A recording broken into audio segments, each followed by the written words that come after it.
Well, good evening. I'd like to welcome everybody here tonight to the high school. I am Sean McCabe. I'm the principal of the high school. I'd like to thank each of you again for being with us tonight. We're really excited to be able to offer this presentation. I'd also like to thank Mr. Milgate, our superintendent, who is with us tonight and who supported this event.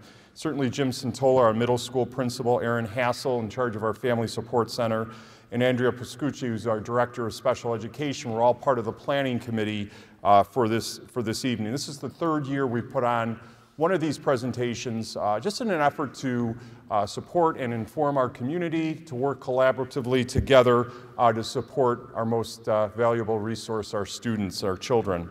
So we're truly excited to be able to welcome tonight Dr. Tami Sullivan as our guest speaker for her presentation titled From Worrier to Warrior. Dr. Sullivan is the founder of the United Mental Health Counseling Services in Spencerport. She has her doctorate in counseling from the University of Rochester, Warner Graduate School, with a specialization in family studies.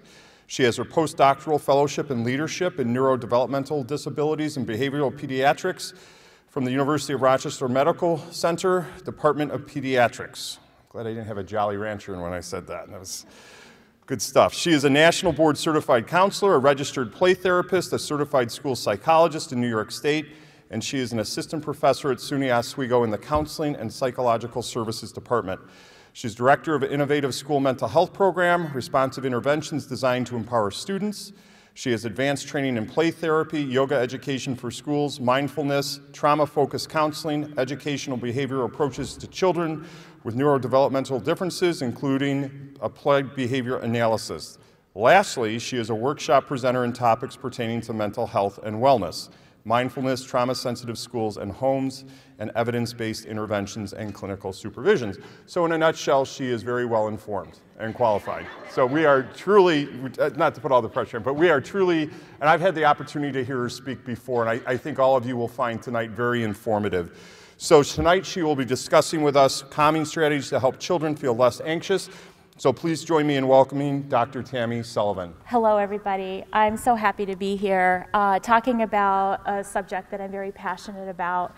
In working with kids and families and their supporters, I've really found that over the years, we're looking at some core features of how kids think and act and behave that get in the way of their functioning. And it's a term that's widely overused in our society, and the term is anxiety. And I want to unpack that tonight with you and talk a little bit about how anxiety shows up in the lives of kids and how anxiety impacts family systems and really the futures of kids and families. So I titled the talk tonight From Worrier to Warrior because I truly believe in a growth mindset of just discovering and harnessing kids' uniquenesses and strengths to help them really grow and thrive and live their life in balance and really achieve their life's goals. So tonight I want to talk about some facts about anxiety, showing you some numbers and the prevalence and how dominant this thing called anxiety is in kids' lives. And then I want to speak a little bit about the neurological basis of anxiety, and it's really where our field of helping kids is going in helping kids understand how their brains work. And really what anxiety is the overfunctioning of several key parts of the brain that can actually be controlled through a lot of different calming and mindfulness activities and restructuring their lives in a way that they feel incredibly empowered.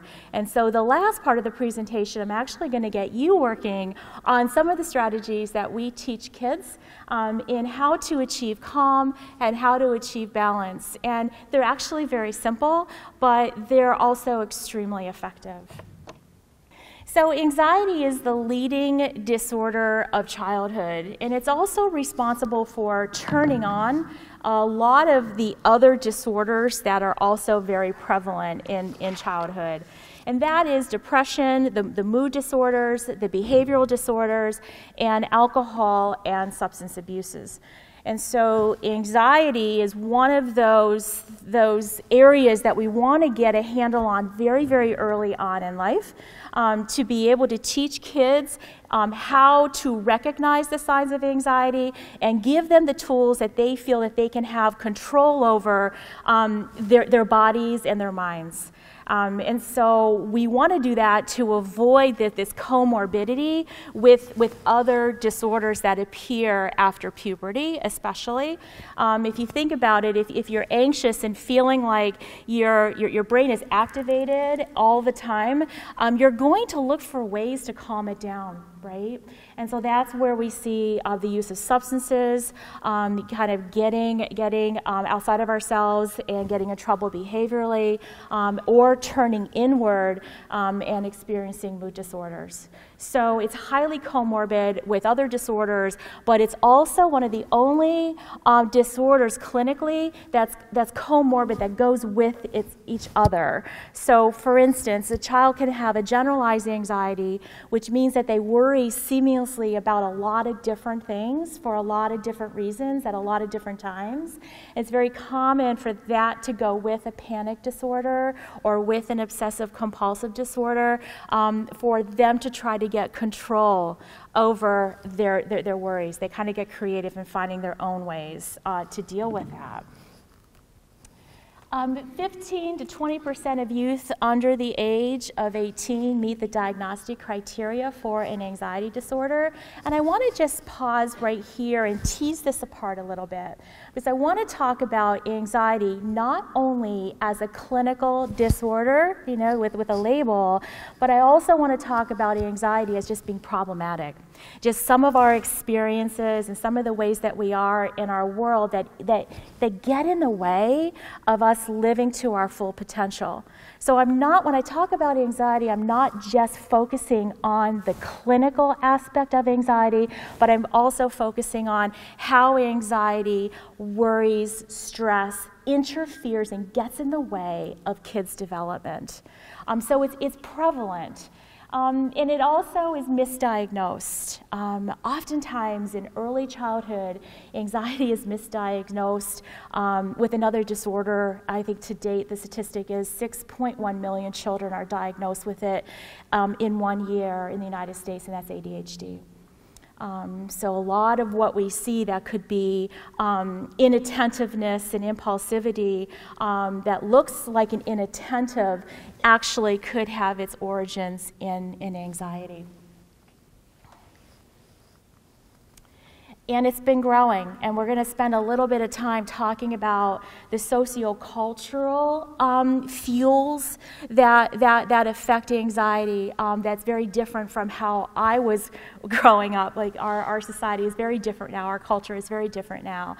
Kids are connected 24/7 in this real time and also this virtual world, and it really cues their neurobiological functions in their brain to always be on alert, and that's absolutely exhausting from a neurological perspective.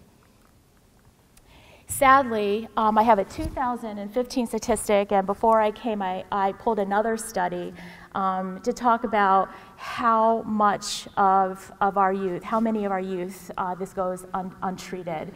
And in 2015, over 70% of youth had anxiety problems that went untreated. And the National Institute of Mental Health in 2018 published statistics of 80%. 80%.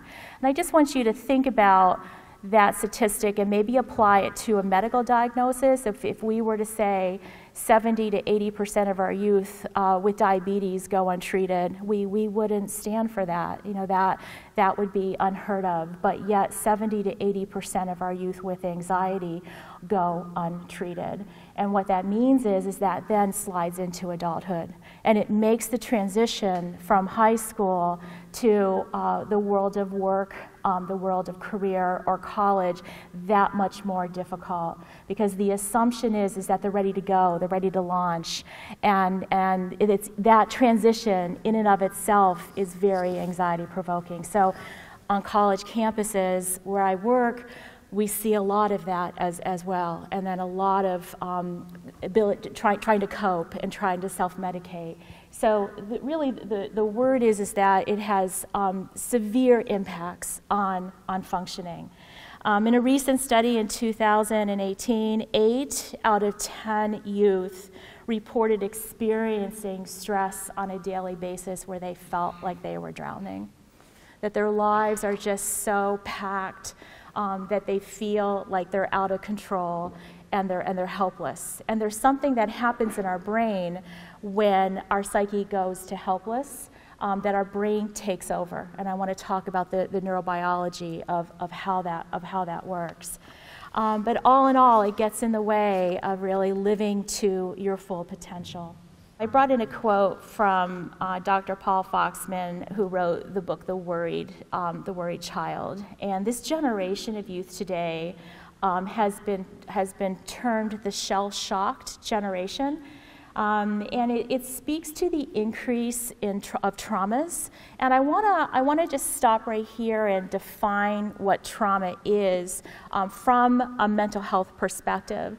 And there are adverse childhood experiences that happen in kids' lives that are just terrible and very difficult to handle and to be able to recover from. But there are also experiences that are more chronic in nature, where there are adverse experiences that happen over and over and over again throughout a developmental life course in a child's development, where the child is feeling helpless, where the child is feeling small, where the child's feeling like they don't have the tools and the ability to cope. And that's traumatic. And there's a lot of neurological research that's been done by Dr. Dan Siegel, Bessel van der Kolk, in his famous book, The Body Keeps the Score, that your neurology, when you're feeling out of control, where you're feeling helpless, takes over. And so the stress response starts driving the child's life. And so some of the behaviors that we see are irrational.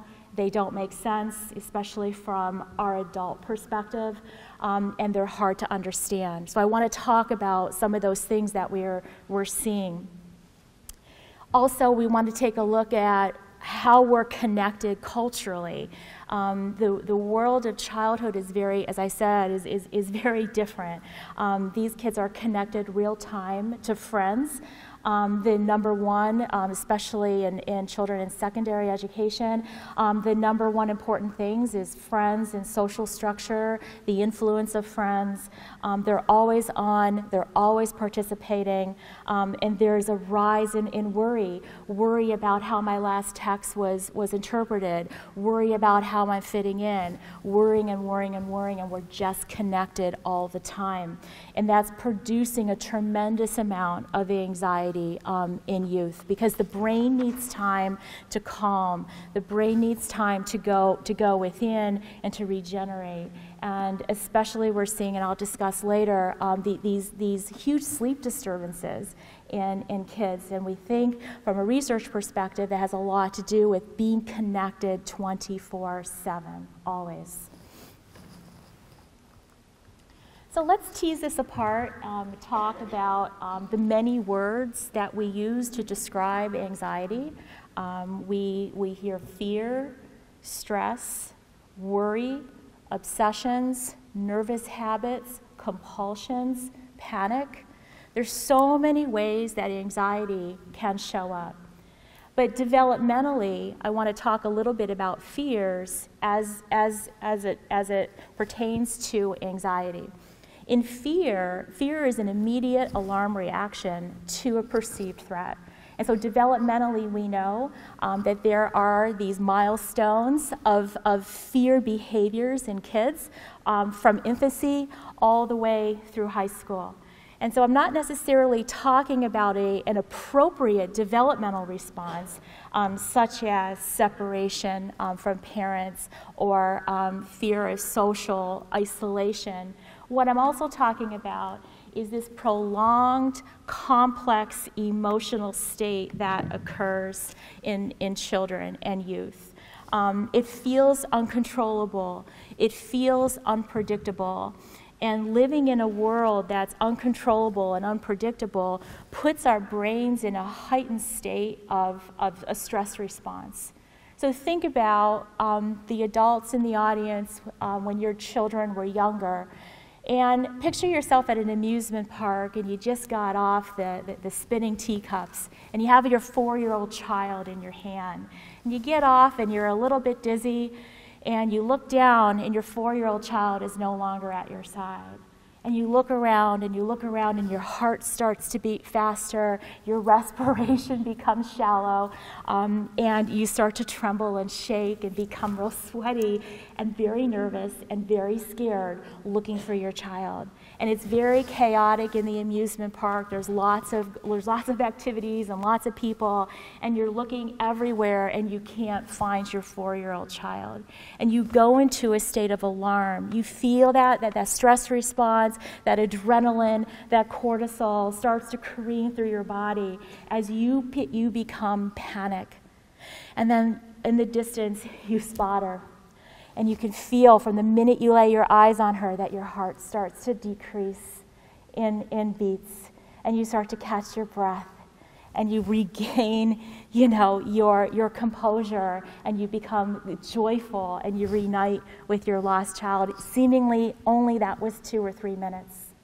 Kids with anxiety live with that first situation, that first experience all the time.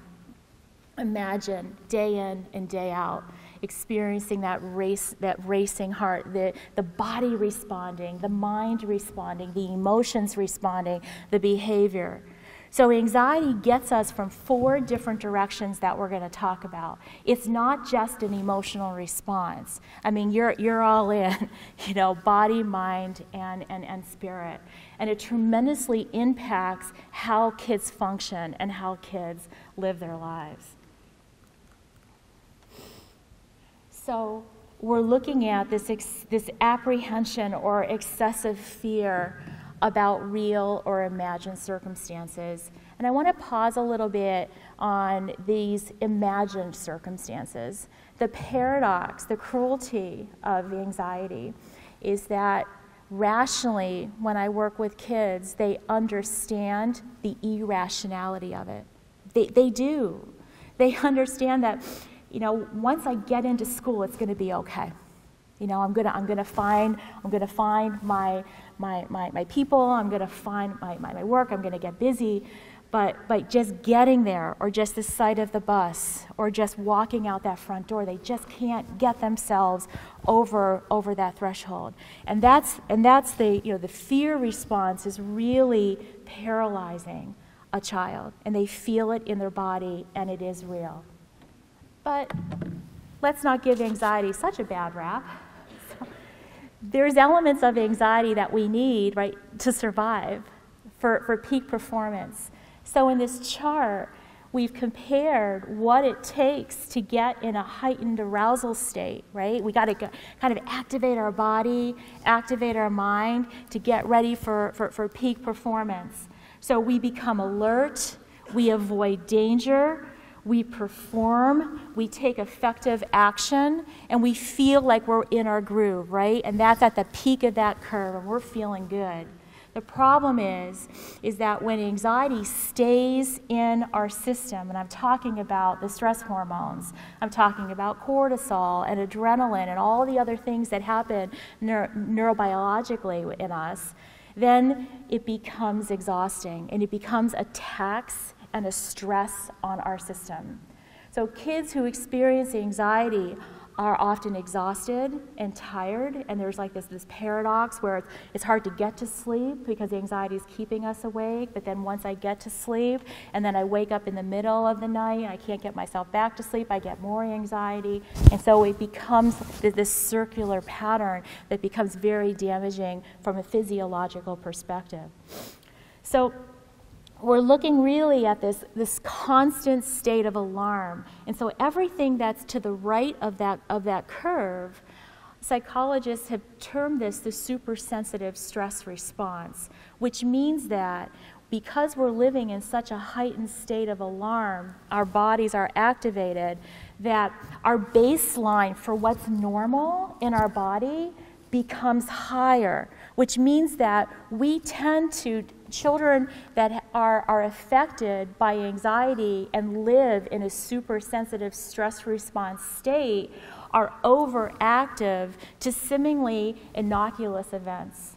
So it could just be something happens in their world that just pushes them over, and that they explode and they respond in what looks like an irrational way. And that's because their brains and their bodies are cued that way.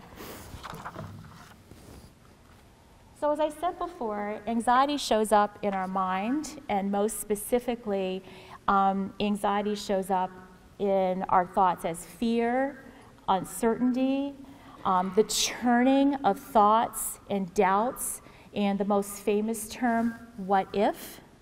Yeah, but. And so I'm living constantly in my mind in the future. What's going to happen next? Yeah, but, and always have another argument or another point as to what you presented to the child as seemingly rational solution, all the ways that could come unraveled. So your mind really goes in this state of hyper arousal. The body's very important. So you think about how you felt when you lost that child for that 2 minutes in the amusement park. Your body went into that stress response to fight. You were going to go. You had everything you needed from your body to go find that child, right? Your heart started racing. Your physiology changed to put you in a fighting stance. So kids often will complain of tummy aches. Kids will complain that they're not feeling good because the body responds to stress in a very, very powerful way. And then our behavior, what do? Kids who are affected by anxiety will avoid and come up with masterful ways of avoiding. Oftentimes, it can look like oppositional, defiant behavior. If you think about it, if you feel like you're under attack, you're going to behave in ways that protect yourself. And also how we feel. And we'll talk about the flooding of emotions and how the emotions of anxiety can hide just under the water, like in an iceberg, can hide and take kids by surprise. Here's what I see clinically. Anxiety that goes untreated. You think about 70 to 80% of those kids, they turn it inward and they start to beat up on themselves. It starts to affect not only their development, but their sense of self. And it's a robber, really, of identity. And it's a very sad event to see a loss of hope in kids because they're feeling like they're under assault all the time. And so the first thing I do when I work with kids is I explain how anxiety shows up. So it's not just in a feeling and an emotion, it's everything. It's just how we think, how we feel, how we behave. It's everything. And then the next thing I do is I teach them about how their brain works. And it's actually very liberating. And why I like to take that approach is that it's so universal. We're all hardwired that way.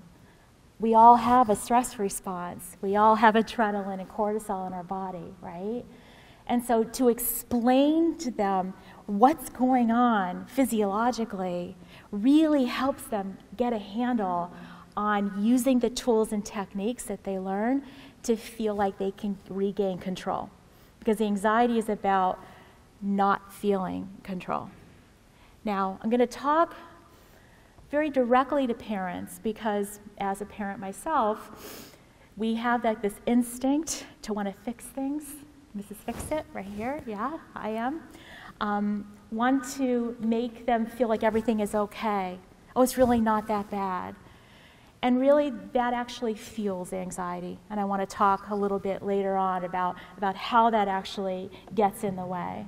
Because if we come in and we want to fix it and solve the problems for them, inadvertently, the message that we're giving to our kids is, I got this. You don't. Let me take care of it. I can keep you safe. And when we do that, the message for kids who are already feeling out of control is that they've lost even more control. So how we sit with our kids when they're anxious is giving control back over to them. And kind of like taking a pause and taking a time out for ourselves, giving control back over to them, and collaboratively co-constructing a solution together. And it's always good to have a plan, and we work together on that plan. So even though they don't have all the answers, at least they know that they have the tools to help them figure out what to do. And that's incredibly empowering. And we take it baby steps, a little bit at a time. Okay, so now for just briefly the biology about this. I want to talk briefly about the fight, flight, freeze, fog behavior. And I added the fog because sometimes we don't know what to do when our body is under attack, and so we just kind of zone out. We lose our focus. We just kind of check out a little bit. And so as I said before, the brain is masterful in protecting ourselves. And when it feels like it's under attack, the stress response is turned on, right? And so you've heard about that, the fight or flight response. And so I'm going to borrow Dan Siegel's model. It's called the hand model, to explain how I talk to kids about how their brain works. He has YouTube videos that are free. I encourage you to jump on some of his resources, and he is able to make a very complex topic of neurophysiology really accessible and easy to understand. And he's also a New York Times bestselling author, wrote The Whole Brain Child, those of you who have adolescents, Brainstorm. And the books are always from a strength-based perspective. Not that there's something wrong with you and that we have to fix it, just like you have an overactive amygdala in your limbic system, and let's use some tools to help you regulate, to help you collect. And so he holds up his hand and he talks to the kids about, well, you know, this is your brain stem, right? And this is the downstairs part of your brain. And this downstairs part of your brain is really responsible for taking in sensory information, you know, in your world, and integrating and processing it and sending it to important places in your brain. It's also responsible for keeping you alive with your respiration and your heart rate, your sleep, all brought to you by the downstairs part of your brain. Tucked right into and on top of the downstairs part of your brain, that's the size of a walnut, like way, way back here, is the limbic system. The limbic system is often nicknamed the reptilian brain or smell brain. You get it? So it was one of the next to evolve. It's our most primitive area of the brain. It's responsible for the emotions. Interestingly enough, in the amygdala resides not only anger, but guess what? Anxiety. They stem from the same place. So in the limbic system, your emotional part of the brain is the amygdala. And the amygdala is your alarm button. The amygdala is responsible for turning on your stress response. It keeps you safe. It's your warrior. It is always on alert for the next danger. It's responsible for telling the other components, the other structures in the limbic system what to do. In the hypothalamus's job is to release your adrenaline, is to release your cortisol, to turn on those neural pathways to go into your kidneys to release your adrenaline, to turn on those neural pathways to go up to your pituitary to turn on that cortisol. And then there's the hippocampus. You'll recognize this if you watched Inside Out, one of my favorite movies, right? Tells you all about how your brain works. The hippocampus, you remember in Inside Out what happens when the kid goes to sleep? All the marbles go to different places. That's what the hippocampus does. It integrates and files all your emotional memories. Had a bad day? go to sleep. The hippocampus will take care of that and put that in where it needs to go. So you wake up refreshed and ready to go. Can't sleep? Screens are keeping you awake.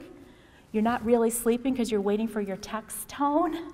Never go into deep sleep because that's when this all happens. You're not going to wake up refreshed. You're going to wake up with yesterday's memories heavy on your mind because they haven't been integrated. So back to the hand. That's the limbic system. Guess what holds it all together? Thank goodness, right? Something holds it all together, and that's your frontal lobe. And right where your knuckles are, that's your prefrontal cortex. That's where you're planning, you're organizing, your foresight, your reasoning. All of the reward centers brought to you by your knuckles, your PFC, your prefrontal cortex. Okay, trivia question. When does that mature? How old? Yeah, 24, 25, yeah, right? So we're sending kids off, graduating from high school, going to college, and they still have holes in their brains, right? So what happens is that the whole idea with Dan Siegel's model is that we want to keep the lid on. Because when we keep the lid on, I'm able to describe things and give language to feelings. I'm able to feel like I'm myself. I can use my smarts. I can problem solve. But when I flip my lid, who's running me? My thumb, the limbic system. And so what happens is when the limbic system is running a child, what is disengaged? Everything up here. And I tell kids that's the upstairs part of your brain.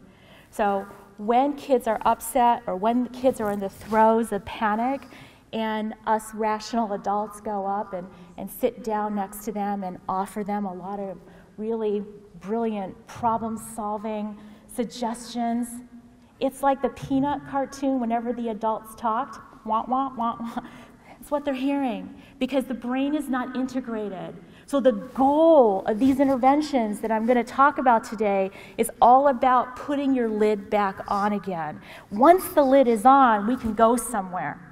But if I'm afraid and I'm feeling like I'm being chased by the bear, I'm in protection mode right now. I'm taking care of what I need to take care of, and I don't have any room for anything else in my life.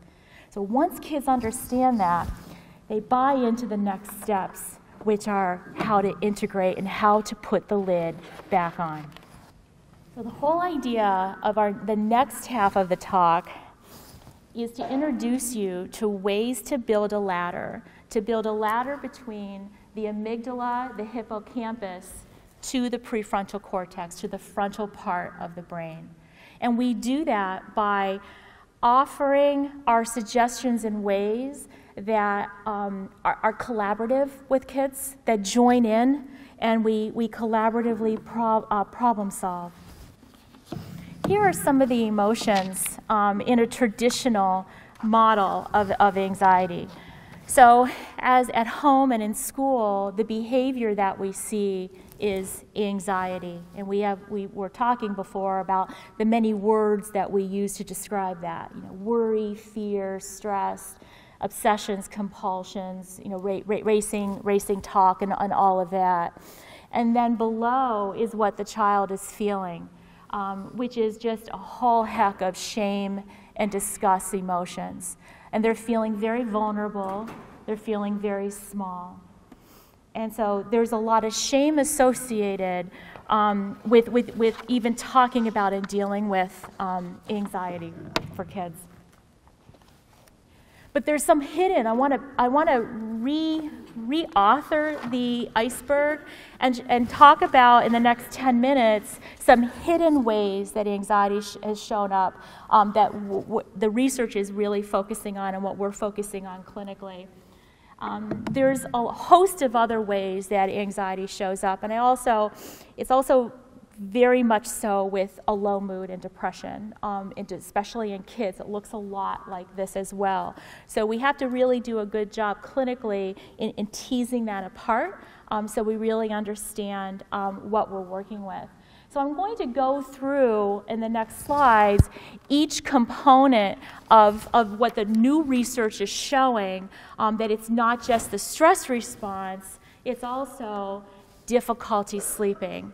And I actually picked a picture. Why do you think this picture is relevant? Because there's something else going on, right? The screen, right? So we know neurologically, the research is very, very clear that screens keep kids up. That slaying the dragons or fighting the fight a few hours before that you go to bed, your brain is not ready to go to sleep. And you keep that phone with you, very, very difficult to initiate sleep. So really, sleep is a chicken and the egg scenario. So research has shown that anxiety can lead to sleep disorders, and chronic sleep disruption can lead to anxiety. So it's a real tough one to tackle. So we're not only looking at difficulty initiating sleep, we're also finding nocturnal panic attacks are very common, which are terrifying. Nobody likes to wake up in the middle of the night in a full-blown panic. Waking up numerous times because your brain is on hyper alert and you're hyper vigilant, especially if you have a screen with you. So if you have a screen with you, you're going to sleep. There's a part of your brain that stays awake, listening for the tone. All right, so you never really go into deep sleep long enough to integrate those long-term memories. Remember the marbles in Inside Out being put to different islands and different locations in your brain. Anger and irritability. A marker of a generalized anxiety disorder is not anger, it's irritability. Because your worry about a lot of different things for a lot of different reasons is really annoying in your brain. And you're just not yourself. You're off, you're on edge, you become irritable. Think about an overactive amygdala in the limbic system. The amygdala is responsible for the alarm button, right? So there's a threat in the environment, whack, whack. The amygdala goes into full action. And the action of the amygdala is to protect you. One of the ways the amygdala protects your body is fight. Fight looks like anger. So we look at anger and the overestimation of a perceived threat. And kids are always on the lookout who are experiencing anger as a result of anxiety for the next threat. And so that leads to feelings of helplessness, feelings of frustration. And so when I get frustrated and I feel helpless, I get big and I'm going to fight. So this is one of the markers that we want to pay attention to. Kids come to me with kind of like a referral of, oh, there's anger issues. We really want to unpack this and figure out what's going on. The other is defiance. So think about it. Anxiety is fear of a loss of control. Anxiety is fear of not being able to handle what's coming at you next. So often kids will look for ways to take control back. So it's not a behavioral problem, it's just a masterful solution of them trying to figure out ways to get some kind of control in their lives because inside they feel very dysregulated. That their amygdala and their limbic system is sending messages of fear and unpredictability and uncertainty. And so being defiant and being the boss actually feels really good to a kid who's feeling out of control. It's coming from a different place. This term is new. It's borrowed by the renowned social science researcher Brené Brown, wrote The Gifts of Imperfection, Daring Greatly, and Braving the Wilderness. And she's our nation's leading shame and vulnerability researcher. And what she has found is that many kids feel that it's very important to maintain impression management, to be the good kid, to be the smart kid, to be the helper, to be the peacemaker in the family. And they will hold on to that role. They will hold on to it by stuffing their emotions down, by just suppressing, by just not talking about it until what? until a seemingly innocuous event happens and they just explode like a chandelier. They chandelier out. And you're just sitting here going, whoa, what just happened? And so for these kids, they tend to fly off the handle for no apparent reason. For these children, we spend a lot of time giving permission to be imperfect, to let it out. It's okay to identify emotions, to get in touch with, modeling imperfection. Oops, I made a mistake. Oh my goodness. Oh well. And just kind of letting yourself off the hook and giving permission to your kids to do the same. As I was saying before, anxiety often looks like ADHD. And this is, in the stress response, this is the fog response. So you're feeling like you're under attack, your body is producing a lot of cortisol, a lot of adrenaline, and you get so caught up with your own thoughts, and these are kind of like the people who spend a lot of time in their mind, kind of trying to figure it out, that you turn inward and you miss the world going around you. Now, not to be confused with adolescent development, so the hormones will also contribute to that, right? Because their job is to become independent and kind of find their own way, right? Their job is to differentiate and become their own person. But now we're adding, a lot of kids are so lost in their own thoughts that they lose focus, and they lose what's going on around us.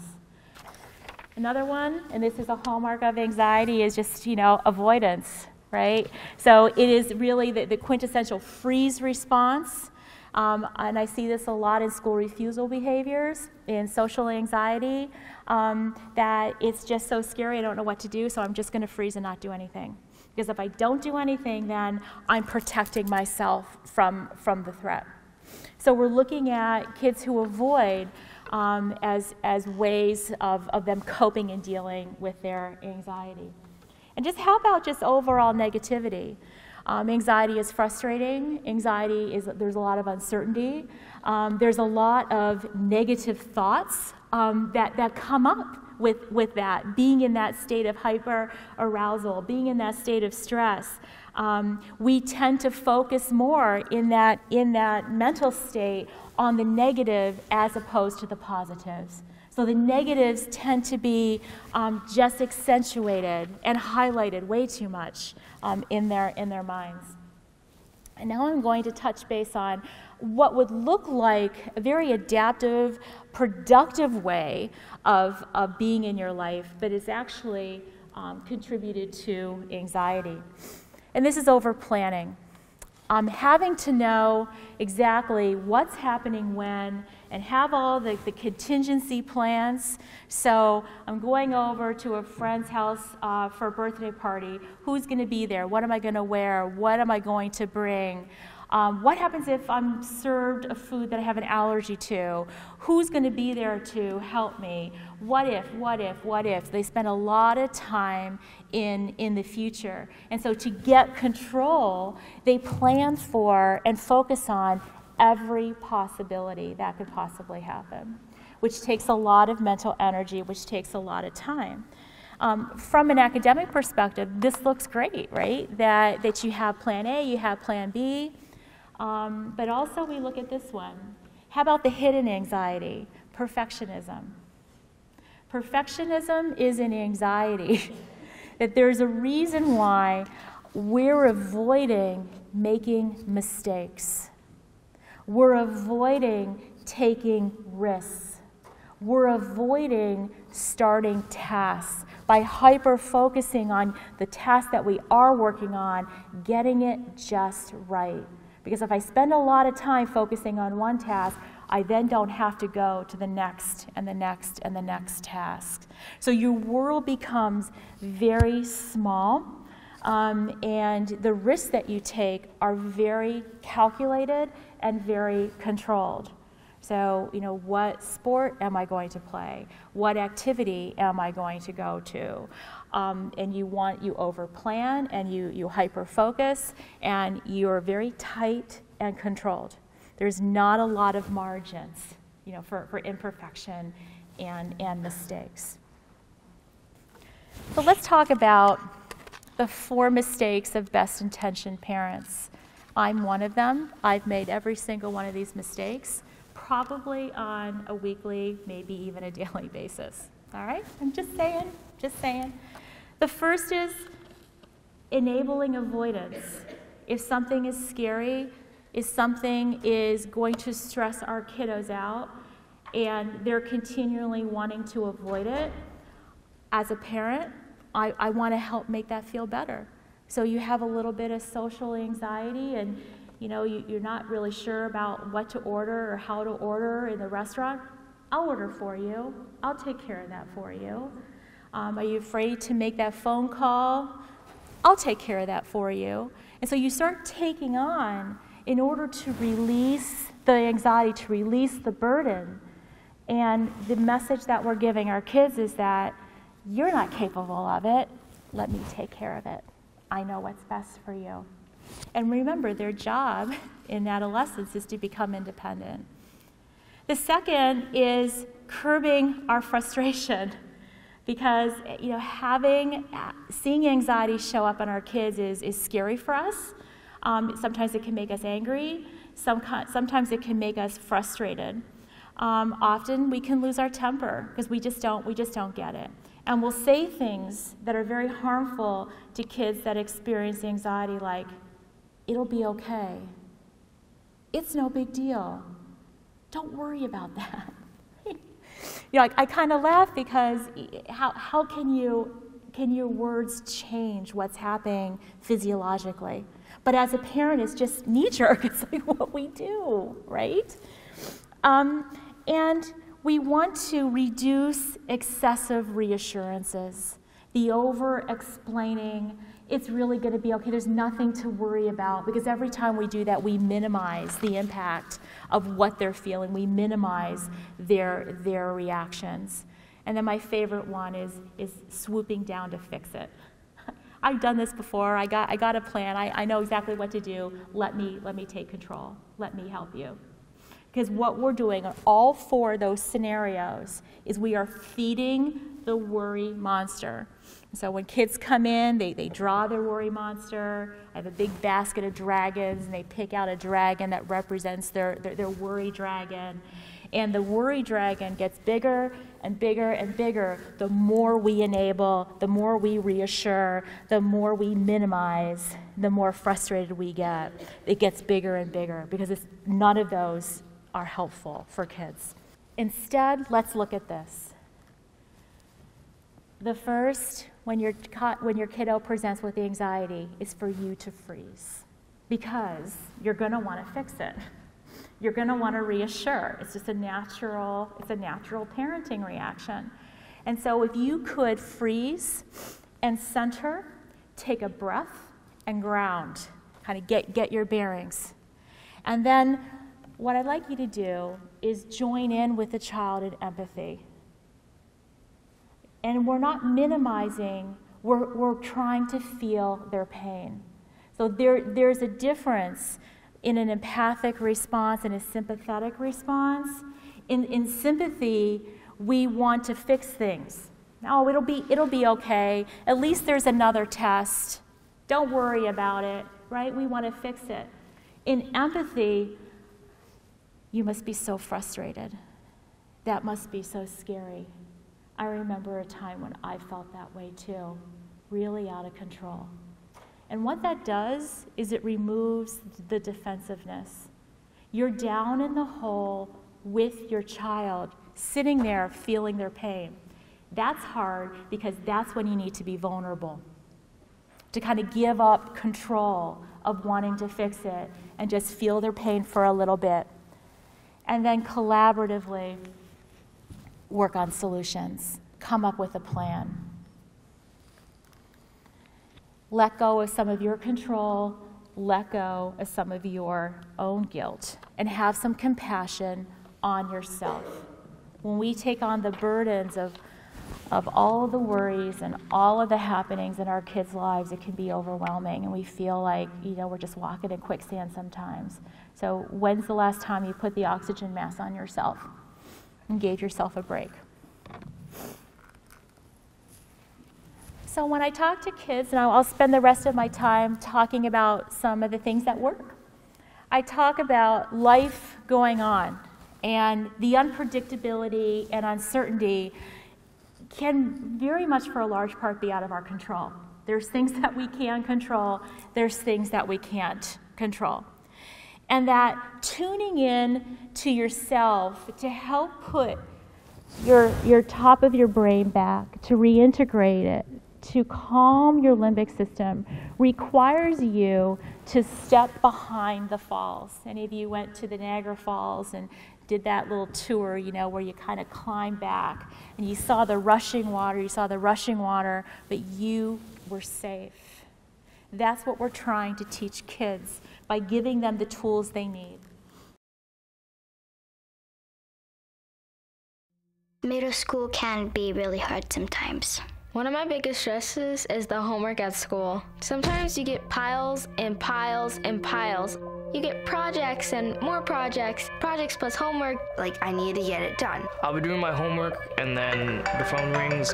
You want to answer it, you want to look at it, but at the same time, you don't. There's so many things you can do on the phone. I use social media, Twitter, Instagram. I text my friends, I watch YouTube, etc. There have been stupid arguments over text messages sometimes. I'm not sure what they're gonna say, how they're gonna say it, what should I say back to them. When I hit send, my fingers all trembling because I'm like, is this the right thing to say? Should I say something else? Should I just send it? No. Send it? No. Press send. It's done. Now I gotta wait for the response.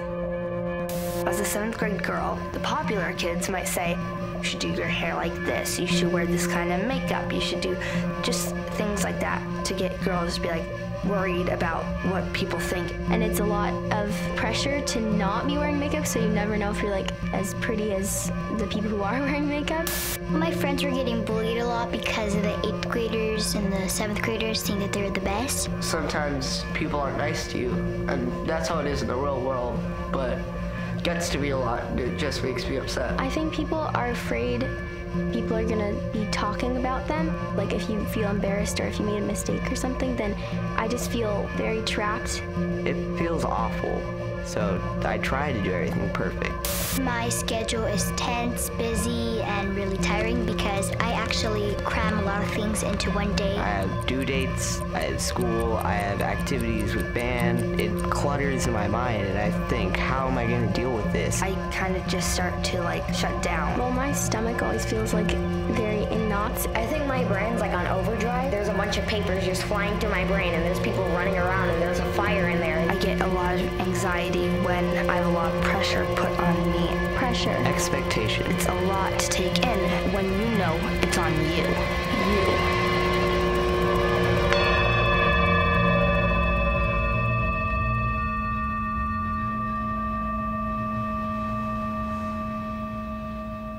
You can begin by closing your eyes, getting in a posture where your back is straight, steady like a mountain, but your muscles are soft and relaxed. And then go ahead and bring your hand up to your chest, placing it over your heart or on your chest, wherever it feels comfortable.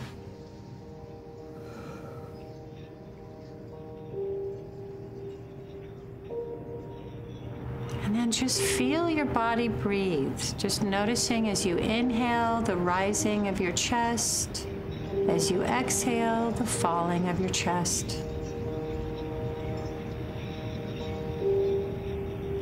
And just staying with this gentle rhythm of your breathing. And you might have some thoughts that come in, that you become distracted. That's okay, that's the nature of the mind. We just gently redirect our attention and come back to feeling our hand on our stomach as we breathe.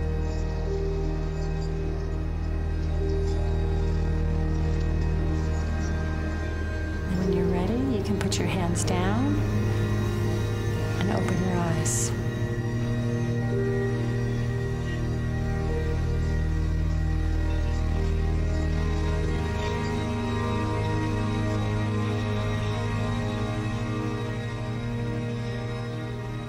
when we bring our attention and we concentrate on feeling our breathing, it can help to calm down that storm that we might be feeling, that sense of overwhelm or frustration or upset.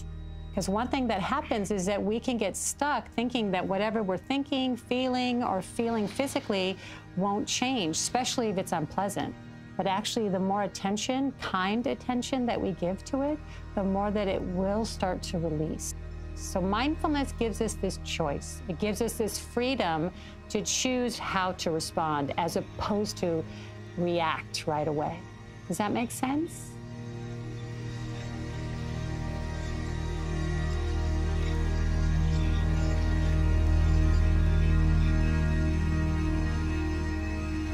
When you listen to your heart and like you hear the sound, it really calms you down and you feel really loose and free. I do get a lot of stress and I take on a lot of things, and to be able to allow myself to relax and see things clearly is definitely a huge thing that I need to work on. Some of my friends, they don't take tests very well, and I know that meditating would help them relax more and it'll help them to do better. I think using those practices in the future to try and calm yourself will really help and relieve a lot of the stress that middle school brings. Good.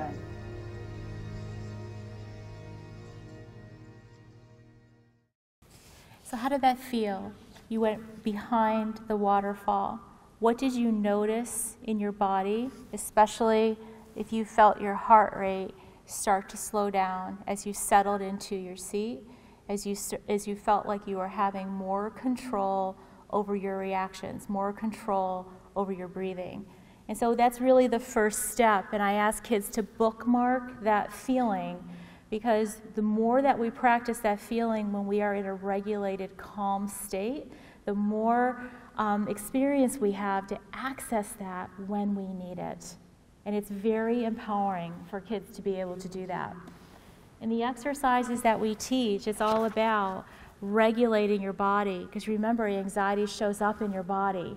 So if we calm the body, we can calm and work on the mind. We can reintegrate our upstairs and downstairs part of our brain so that we're able to think straight and problem solve and see the irrationality of some of our thinking.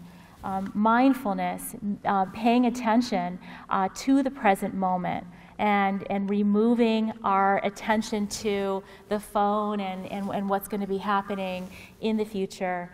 When we do that, we can then do the most effective intervention, which is cognitive behavioral therapy, which is helping kids restructure their thoughts. But only then, once the body is calm, will that be effective. Anxious brains need to breathe. It sounds so obvious and it sounds so simple, but most of us breathe very shallowly through our chest. When's the last time you did a full diaphragmatic breath, breathing from your belly slowly, holding that breath and exhaling slowly? And so we teach kids how to breathe. We give them breathing homework. So it's really learning a new habit by exercising a new muscle. When we breathe, we turn off the amygdala. We can get back into control of our body and of our mind. And it activates the calm neuronal pathways in our brain. So here's the deal. Dan Siegel has really termed the phrase, neurons that wire together, fire together. And I talk to kids with histories of worrying, and they worry a lot. And I talk about the old-fashioned days when we had vinyl records. Right? We played the song over and over again, and that groove in that vinyl record got very deep because we were playing it over and over again, our favorite song. And then when we put the record back on the player, the needle will automatically just jump into that groove. That's what the Dan Siegel means when he says that the neurons that wire together, fire together. So how can we trump that deep groove in that record is that they need to practice the breathing, the mindfulness, and the kind attention to themselves so they can create a new groove, a new channel in their brain, and to actually rewire their brain in a positive, empowering way. So for 3 minutes, let's practice this next one. This is from a website called Go Zen. They provide phenomenal resources for schools, families, and children. And they have these really cute little cartoons, and they do a pretty good job explaining things. So let's play that. And let's all practice. All right, class, let me ask you something. When you're nervous or afraid, what is your breathing like? I guess I breathe faster. Yeah, me too. Yup. Right, you tend to take short, quick, shallow breaths that make you feel worse. Well, today I'm going to teach you how to take long, slow, deep breaths that will help you calm down when you feel nervous or afraid. And if you practice this breathing exercise regularly, you will be able to train Whittle to be calmer. Oh, I like the sound of that. This is called 4-7-8 breathing. So you want to start out by sitting straight up like this. Now, a lot of times when we breathe in from our chests, up here. But today we're going to breathe from a lot lower, from our diaphragm. What? Your diaphragm is right here, by your stomach. Think of it as a balloon underneath your rib cage. Oh, okay. First, you breathe in through your nose for 4 seconds. Take a long, deep breath like you're filling up that balloon in your stomach. Then we're going to hold it for 7 seconds. And finally, we're going to slowly exhale through our mouths for 8 seconds.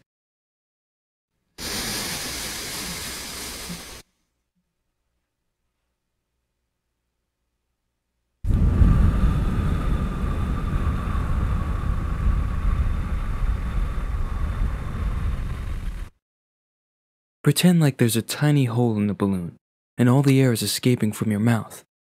Ready to try it all together now? I think so. Yeah. Okay, wait, no. Let me take a deep breath first. Okay. Ready. Great. Everyone sit straight up. You can follow along with us if you like. Now, take a deep breath through your nose for 4 seconds. 1, 2, 3, 4. Good. Now hold that breath for 7 seconds. 3, 4, 5, 6, 7. Excellent. Now slowly release that breath for a count of 8 seconds. 3, 4, 5, 6, 7, 8. Good job, guys. I have a question. What if I can't hold my breath for 7 seconds? It's okay. It just takes a little practice. Do what you can for now. Let's try it one more time. Breathe in through your nose for 4 seconds.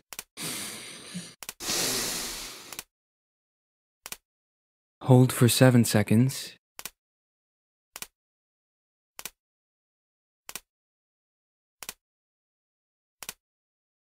And now slowly breathe out for 8 seconds.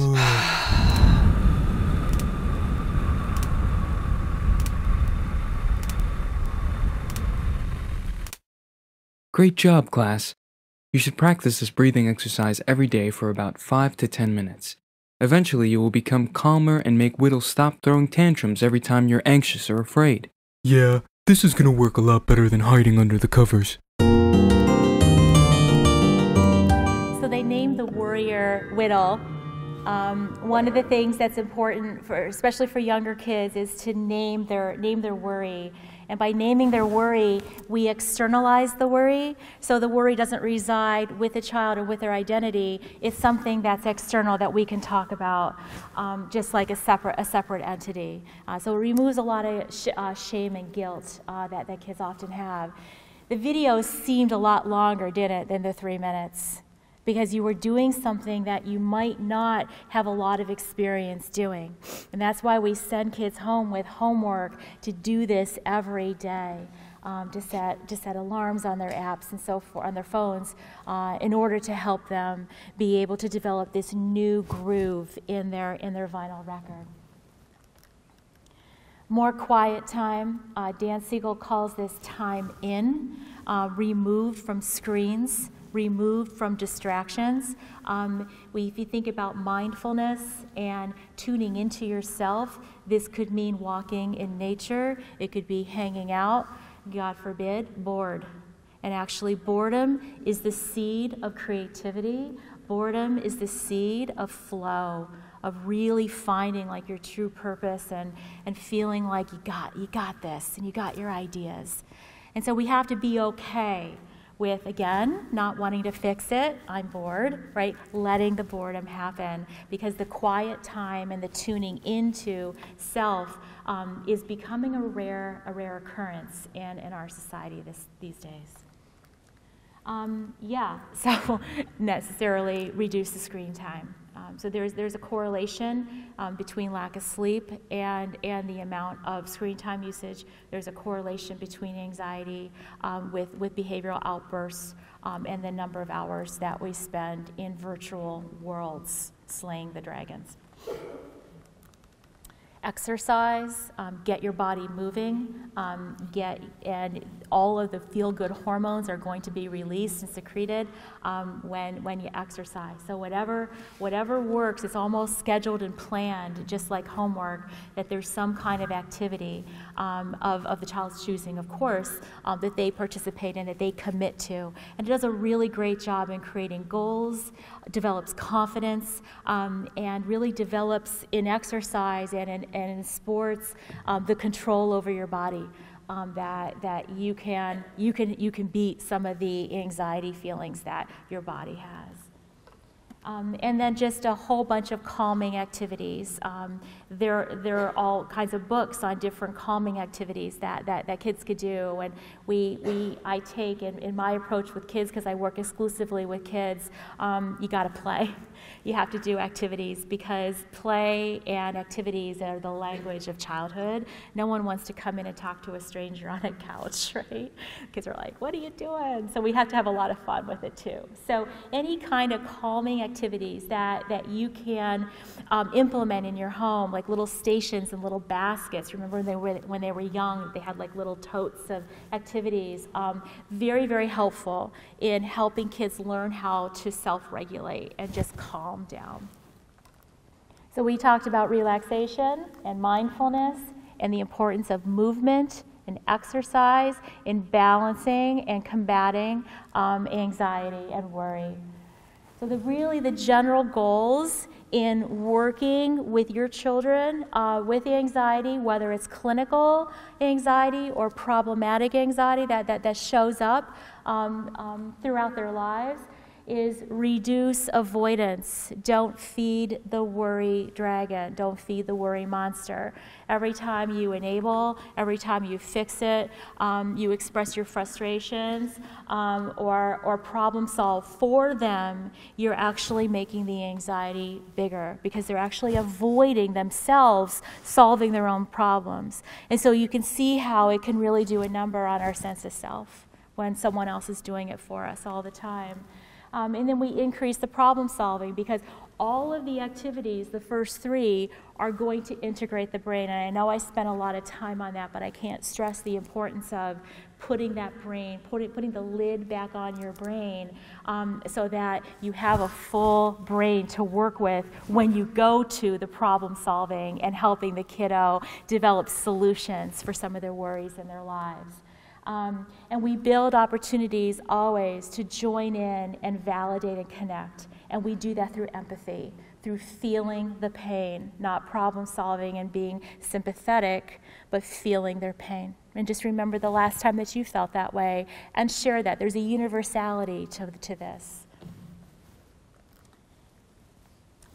And one more mindful moment in the last 3 minutes that we have together. This is called the 5, 4, 3, 2, 1 method. It's going to take 3 minutes. I'd like you to just bring your awareness to the room, to your body, sitting in the chair. And they have some cool music that can go along with this.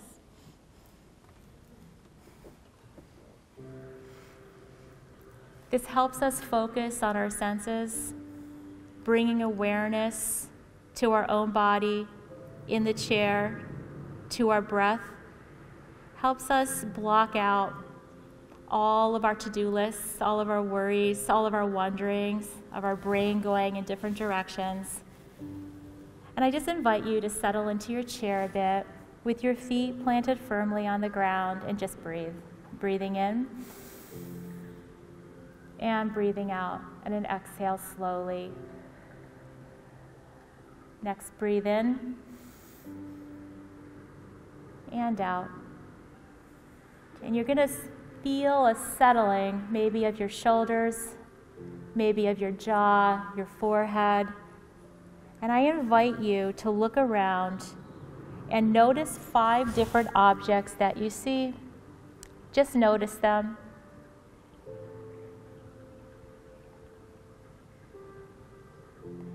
Close your eyes next, or if you prefer, just gaze softly downward.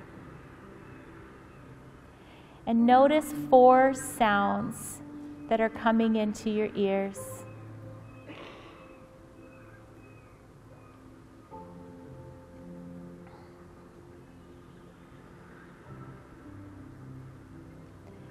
Next, bring your attention within.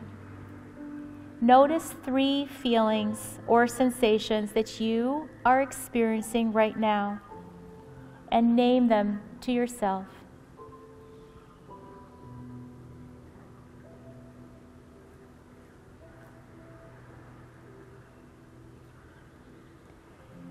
Now bring your attention to your sense of smell.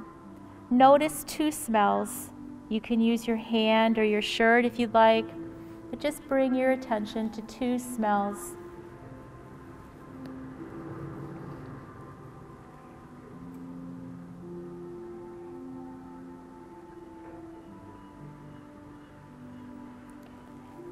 And lastly, bring your attention to your sense of taste. What do you notice?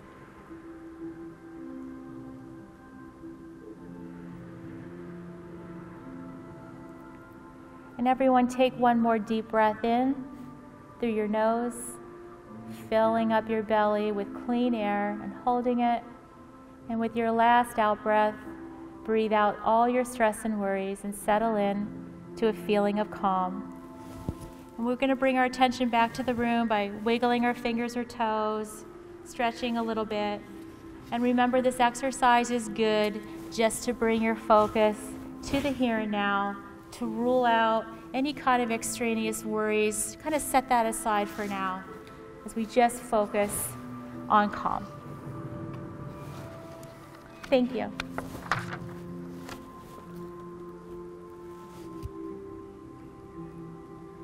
The last slides I've included as resources for parents for anxiety, information on anxiety. Congratulate yourself for going on this journey with me in the last 60 minutes where you tried some new things out. You learned a little bit more about how the brain works. And thanks for showing up to learn. Thank you.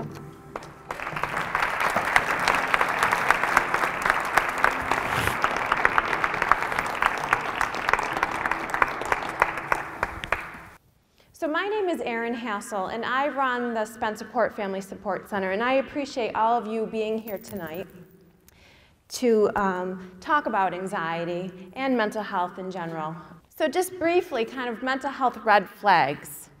If we're thinking about our children, ourselves, important people in our family, friends, so mood changes that last at least 2 weeks.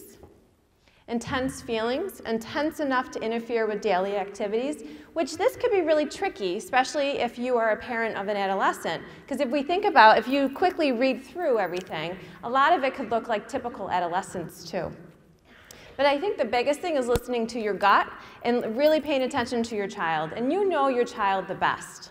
You are the expert of your children. And so just if there's changes for at least 2 weeks that you're noticing, then that is something to maybe talk to your physician or talking to school personnel to see if they're seeing similar changes as well. I'm not going to read through all of these. I think all of you are able to do that. But just basically, just pay attention to your gut. You're all great parents. So some resources that we have at school, certainly your children's teachers, the school counselor, school social workers, school psychologist, our school nurses, the Family Support Center, our principals and assistant principals, speech therapists, our occupational therapists, our physical therapists, coaches. So we have a lot of great resources here in our buildings. The Family Support Center, which I do run, I am a licensed marriage and family therapist and a registered play therapist, and with the Family Support Center, it is a great support in terms of providing short-term counseling. But if you look on, this is the website, it's a snapshot of the website. If you look to the left, you're going to see a bunch of resources. And so a lot of the things that Tami was saying tonight in terms of mental health wellness and mental health in terms of anxiety and some of those websites, they are on the Family Support Center website. So if you find that you're needing some resources, please use this. I have 17 subpages on here.